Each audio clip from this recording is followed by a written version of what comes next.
ফোনটা মাখানো ঠিক করতে পারছে না।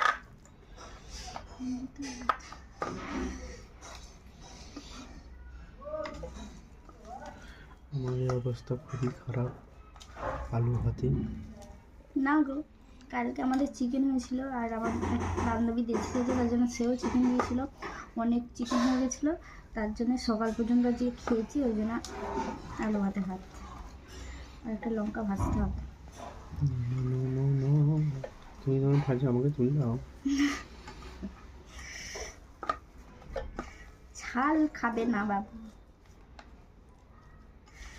কার কার আলু সেদ্ধ ভাত ভালো লাগে? আজকে বড়দিনে আমরা আলু সেদ্ধ ভাত খাচ্ছি। এখানে ডাল সেদ্ধ আছে, এখানে হচ্ছে কালকে আমি কুমড়োর পকোড়া করেছিলাম, মিষ্টি কুমড়ো, তো তার পকোড়া করেছিলাম। আর বেসন ছিল। আর তোমাদের দাদাভাই ভেবেছি কাজ থেকে আসলে করে দেবো, কিন্তু ও চিকেন নিয়ে এসেছিলো, চিকেন রোল নিয়ে এসেছিলো, সেগুলো খেতে খেতেই হয়ে গেছে, তার জন্য আর করিনি কালকে, তার জন্য আজকে করলাম। শীতকাল বলে না, ভালো আছে, বেসনটাও ভালো ছিল, ওগুলো তেমনি কাটা ছিল, ভালোই ছিল। একবার শুধু জাস্ট ধুয়ে নিয়েছি।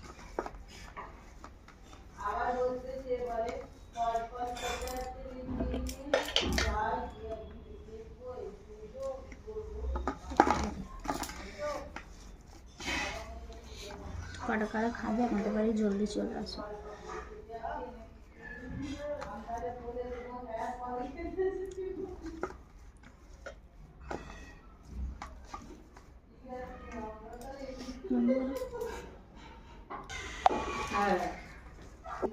লঙ্কায় ঝাল মারি, তোমাদের দাদাভাই ঝাল কম খায়, তার জন্য ওর আলাদা একটু মাখিয়ে দিয়েছে।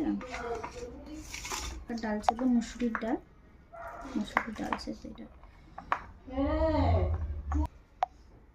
আর এখানে আলু বড়া আছে আর কুমড়ো বড়া আছে, কুমড়োর বড়া। তো চলো ভাতটা বেড়ে নিই, রাত হয়ে গেছে, দেরি হয়ে গেছে, খিদে পেয়েছে। সাথে ডিম আছে।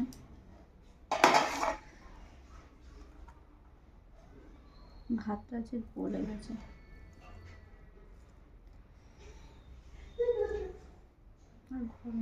তা এমনি হাতে থেকে বাড়ানো আলু বাড়ছে না, গরম দেবে।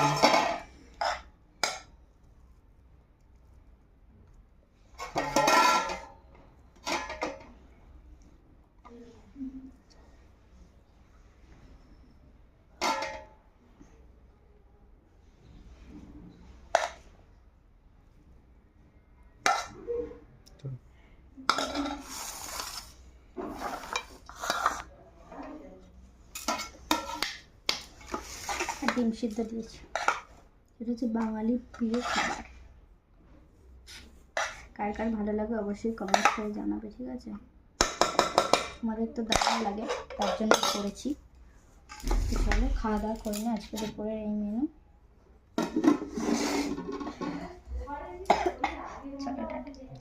ডিমগুলো ছাড়াবো, তো পরে ছাড়াবো, তো খাওয়া দাওয়া করি না। তোমরা কি বড়দিনে আজকে ক্রিসমাস দিনে তোমরা কি খাওয়া দাওয়া করলে অবশ্যই জানিও। আর আমাদের এখনো কি খাওয়া হয়নি, তোমরা কি খেয়ে ফেলেছো? আমাদের একটু পাঠিয়ে দাও। তো চলো টাটা।